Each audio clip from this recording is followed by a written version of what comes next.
ನಮಸ್ಕಾರ ಸ್ನೇಹಿತರೆ. ರಕ್ಷಣಾ ಕ್ಷೇತ್ರದಲ್ಲಿ ಭಾರತ ಒಂದು ಹೆಜ್ಜೆ ಹಿಂದೆ ಹೋಗುವಂಥ ಬೆಳವಣಿಗೆಯಾಗಿದೆ. ನೆರೆಯ ಚೀನಾ ನಮ್ಮ ತಲೆ ಹತ್ರನೇ ಮಲ್ಕೊಂಡಿರೋ ಕೆಂಡದ ಡ್ರ್ಯಾಗನ್ ಜಗತ್ತಿನ ಬಲಿಷ್ಠ ನೌಕಾಸೇನೆ ಕಟ್ಕೊಂಡು 4ನೇ ಏರ್ಕ್ರಾಫ್ಟ್ ಕ್ಯಾರಿಯರ್ ವಿಮಾನ ವಾಹಕ ಯುದ್ಧ ನೌಕೆ ಇದನ್ನು ಮಾಡ್ತಾ ಇದ್ರೆ, ಭಾರತ ತನ್ನ 3ನೇ ಏರ್ಕ್ರಾಫ್ಟ್ ಕ್ಯಾರಿಯರ್ ಪ್ಲಾನ್ ಅನ್ನ ಡ್ರಾಪ್ ಮಾಡಿದೆ. 3 ಕಡೆ ನೀರಿರೋ ಭಾರತದಲ್ಲಿ 3 ಏರ್ಕ್ರಾಫ್ಟ್ ಕ್ಯಾರಿಯರ್ ನಿಲ್ಲಿಸೋ ಕನಸಿದೆಯಲ್ಲ, ದೂರಕ್ಕೆ ಹೋಗ್ತಾ ಇದೆ. ಹಾಗಿದ್ರೆ ಇದಕ್ಕೆ ಕಾರಣ ಏನು? ಸುತ್ತ ವೈರಿಗಳು ಬುಸುಗುಡ್ತಿರೋ ಟೈಮ್ನಲ್ಲಿ ಕೇಂದ್ರ ಸರ್ಕಾರ ಯಾಕೆ ಹೆಜ್ಜೆ ಹಿಂದಕ್ಕಿಡ್ತಾ ಇದೆ? ದುಬಾರಿ ಅಂತಾನ, ಸಿಕ್ಕಾಪಟ್ಟೆ ಖರ್ಚಾಗುತ್ತೆ ಅಂತಾನ, ನಿಜಕ್ಕೂ ಭಾರತಕ್ಕೆ ಏರ್ಕ್ರಾಫ್ಟ್ ಕ್ಯಾರಿಯರ್ ಅವಶ್ಯಕತೆ ಇಲ್ವಾ? ಈ ಬಾರಿ ಬಜೆಟ್ ಕೂಡ ಡಿಫೆನ್ಸ್ ನಿಟ್ಟಿನಲ್ಲಿ ನಿರಾಶಾದಾಯಕವಾಗಿದೆ ಅಂತ ಯಾಕೆ ಹೇಳಲಾಗ್ತಿದೆ? ಹಾಗಿದ್ರೆ ಸರ್ಕಾರ ಈ ಬಾರಿ ಸೇನೆ ಮಾಡರ್ನೈಸ್ ಮಾಡೋಕೆ ಏನು ಮಾಡ್ತಿದೆ? ಚೀನಾ ಎದುರು ನಿಲ್ಲೋಕೆ 6.8 ಲಕ್ಷ ಕೋಟಿಯ ಬಜೆಟ್ ಸಾಕ? ಎಲ್ಲವನ್ನ ಈ ವರದಿಯಲ್ಲಿ ನೋಡ್ತಾ ಹೋಗೋಣ. ಕಡೆ ತನಕ ಮಿಸ್ ಮಾಡಿದೆ ನೋಡಿ. mastmagga.comಗೆ ಸ್ವಾಗತ. ನಾನು ಅಮರ್ ಪ್ರಸಾದ್. ಮುಳುಗಿದ 3ನೇ ಏರ್ಕ್ರಾಫ್ಟ್ ಪ್ಲಾನ್. ಸ್ನೇಹಿತರೆ, ಏರ್ಕ್ರಾಫ್ಟ್ ಕ್ಯಾರಿಯರ್ ಅಥವಾ ವಿಮಾನ ವಾಹಕ ಯುದ್ಧ ನೌಕೆ ಸಮುದ್ರದ ಮೇಲೆ ಓಡಾಡುವ ವಾಯುನೆಲೆ ಇದ್ದಂತೆ ನೌಕಾಪಡೆಯ ಶಕ್ತಿಯ ಸಂಕೇತ. ಇದು ಒಂದು ರಾಷ್ಟ್ರದ ಮಿಲಿಟರಿ ಪವರ್ನ ಸಂಕೇತ. ನಮ್ಮ ಬಳಿ INS ವಿಕ್ರಮಾದಿತ್ಯ ಹಾಗೂ INS ವಿಕ್ರಾಂತ್ ಇವೆ. 3ನೇ ನೌಕೆ ಇನ್ನೂ ಹೆಸರಿಡದ ಇಂಡಿಜಿನಿಯಸ್ ಏರ್ಕ್ರಾಫ್ಟ್ ಕ್ಯಾರಿಯರ್ 2 ಭಾರತದ 3ನೇ ಏರ್ಕ್ರಾಫ್ಟ್ ಕ್ಯಾರಿಯರ್ ಆಗಬೇಕಾಗಿತ್ತು. ಆದರೆ ಈ ವಿಮಾನ ನಿಯೋಜನೆ ಆಗೋ ಹೊತ್ತಿಗೆ INS ವಿಕ್ರಮಾದಿತ್ಯ ರಿಟೈರ್ ಆಗುತ್ತೆ.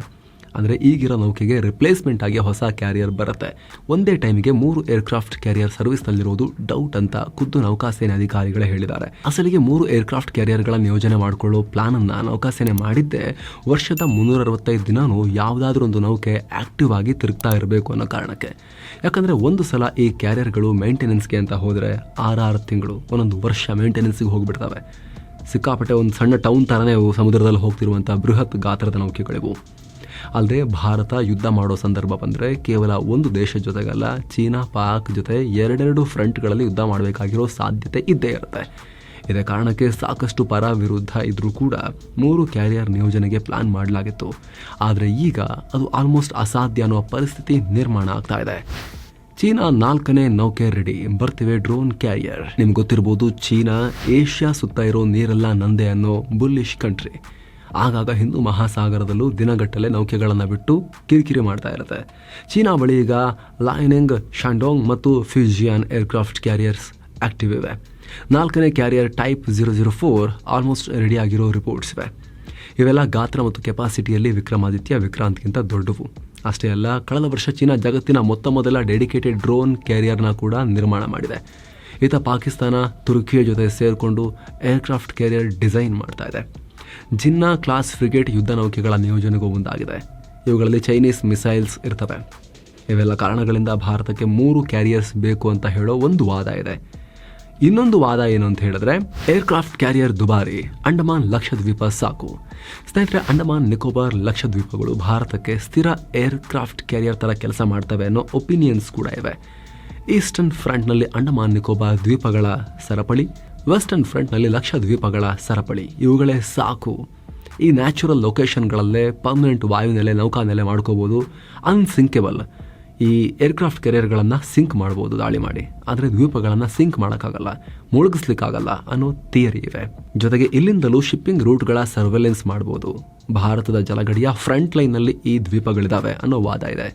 ಹಿಂದೂ ಮಹಾಸಾಗರದಲ್ಲಿ ಚೀನಾ ಚಟುವಟಿಕೆ ಮೇಲೆ ಕಂಡಿಡ್ಬೋದು. ಹಾಗೆ ಏರ್ಕ್ರಾಫ್ಟ್ ಕ್ಯಾರಿಯರ್ ಮೇಂಟೆನೆನ್ಸ್ಗಿಂತ ಕಡಿಮೆ ಖರ್ಚಲ್ಲಿ ಇವುಗಳನ್ನು ಮೇಂಟೈನ್ ಮಾಡ್ಬೋದು. ರಿಪೇರಿಗೆಲ್ಲ ಬರೋದಿಲ್ಲ ಇವು, ನೆಲೆಗಳು ಇವು ಅಂತ. INS ವಿಕ್ರಾಂತ್ಗೆ 20,000 ಕೋಟಿ ರೂಪಾಯಿ ಖರ್ಚಾಗಿತ್ತು. ಜೊತೆಗೆ ನಿರ್ಮಾಣಕ್ಕೆ 10ರಿಂದ 12 ವರ್ಷ. ಜೊತೆಗೆ ಮಾಡರ್ನ್ ವಾರ್ಫೇರ್ಗೆ ಏರ್ಕ್ರಾಫ್ಟ್ ಕ್ಯಾರಿಯರ್ಗಳು ಸೂಟ್ ಆಗಲ್ಲ ಅನ್ನೋ ಒಪಿನಿಯನ್ ಕೂಡ ಇದೆ. ಯಾಕಂದರೆ ಆರಾಮಾಗಿ ಇವು ಮಿಸೈಲ್ ದಾಳಿಗೆ ತುತ್ತಾಗಿಬಿಡ್ತವೆ ಅನ್ನೋ ಭಯ. ಸಿಂಕ್ ಮಾಡೋದು ಈಸಿ, ಇವುಗಳನ್ನು ಮುಳುಗಿಸೋದು ಈಸಿ ಈಗಿನ ಕಾಲದಲ್ಲಿ ಅಂತ.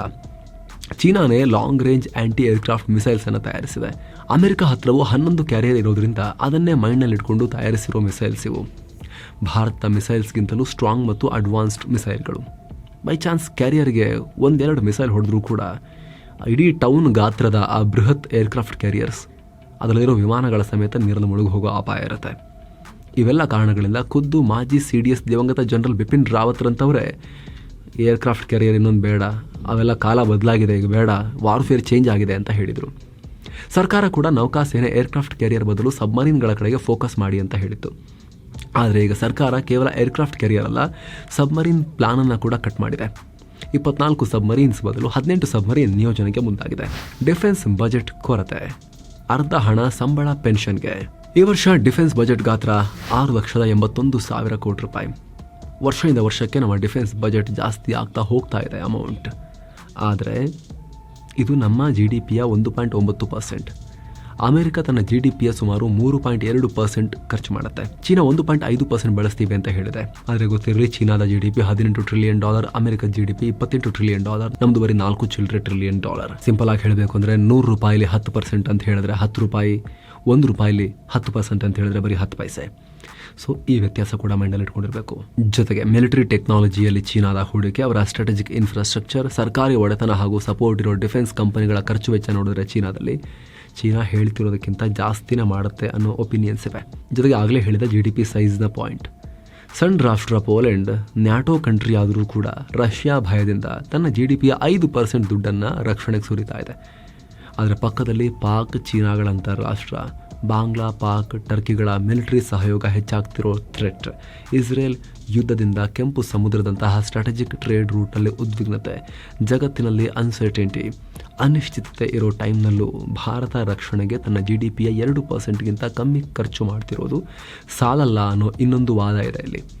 ಆದರೆ ವಿಪರ್ಯಾಸ ಅಂದರೆ ಕಳೆದ ವರ್ಷದ ಬಜೆಟ್ನೇ ತೆಗೆದು ನೋಡಿ ನೀವು. ರಕ್ಷಣಾ ಪಡೆಗಳು ಲಾಸ್ಟ್ ಇಯರ್ ಬಜೆಟ್ದೇ ಸರಿಯಾಗಿ ದುಡ್ಡನ್ನು ಪೂರ್ತಿ ಬಳಸಿಲ್ಲ. 13,000 ಕೋಟಿ ರೂಪಾಯಿ ವಾಪಸ್ ಕೊಟ್ಟಿದ್ದಾರೆ. ಇದಕ್ಕೆ ಮುಖ್ಯ ಕಾರಣ ರಕ್ಷಣಾ ಸಲಕರಣೆ ನಿಯೋಜನೆ ಡಿಲೇ ಆಗ್ತಿರೋದು, ಆಯುಧ ಸಪ್ಲೈನಲ್ಲೂ ಸಾಕಷ್ಟು ಡಿಲೇ ಆಗ್ತಿರೋದು. ಅದರಲ್ಲೂ ವಿದೇಶಗಳಿಂದ ಬರಬೇಕಾಗಿರೋ ಸಲಕರಣೆ ಇನ್ ಟೈಮಿಗೆ ಬಂದಿಲ್ಲ.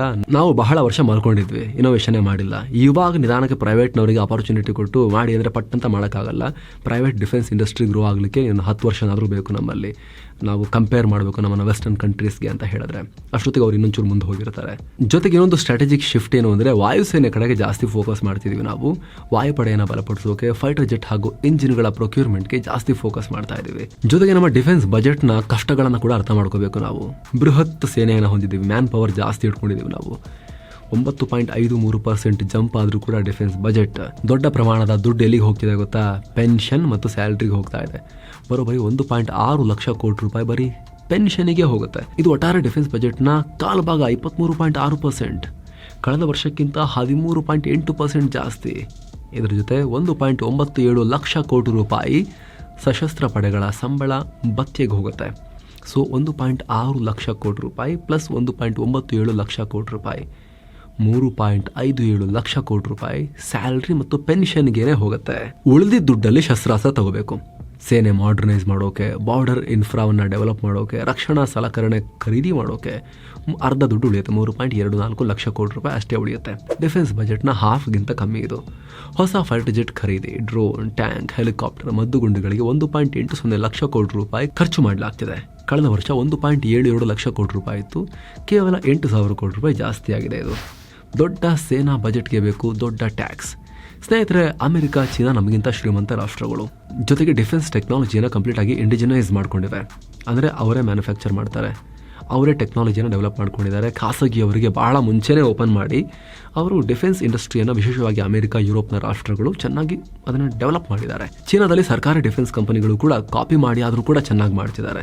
ನಮ್ಮಲ್ಲಿ HAL 30 ವರ್ಷಗಳ ಹಿಂದೆ ಕೊಟ್ಟಿರೋ ತೇಜಸ್ ಆರ್ಡರ್ನ ಇನ್ನೂ ಕಂಪ್ಲೀಟ್ ಆಗಿ ಫುಲ್ಫಿಲ್ ಮಾಡಿಲ್ಲ ಅವರು.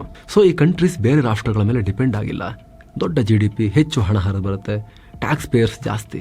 ಆದರೆ ಭಾರತದಂಥ ರಾಷ್ಟ್ರದಲ್ಲಿ ಟ್ಯಾಕ್ಸ್ ಕಟ್ತಿರೋದೆ, ಇನ್ಕಮ್ ಟ್ಯಾಕ್ಸನ್ನು ಕಟ್ತಿರೋದೆ 2-3% ಜನ. ಅದರಲ್ಲೂ ಕೂಡ ಈಗ 12 ಲಕ್ಷ ತನಕ ಟ್ಯಾಕ್ಸ್ ಫ್ರೀ ಮಾಡಿ 1.5-2% ಜನ ಅಷ್ಟೇ ಟ್ಯಾಕ್ಸ್ ಕಟ್ಟೋ ರೀತಿ ಆಗಿದೆ ಈಗ ಹೆಚ್ಚು ಕಮ್ಮಿ. ಕೆಲವ್ರು ಕೇಳ್ಬೋದು 6-7% ಫೈಲ್ ಮಾಡ್ತಾರಲ್ಲ ಅಂತ, ರಿಫಂಡ್ ತಗೊಳ್ತಾರೆ. ನಿಜವಾಗ್ಲೂ ಟ್ಯಾಕ್ಸ್ ಪೇ ಮಾಡ್ತಿರೋ ಪರ್ಸೆಂಟೇಜ್ ತುಂಬ ಕಮ್ಮಿ ಇದೆ.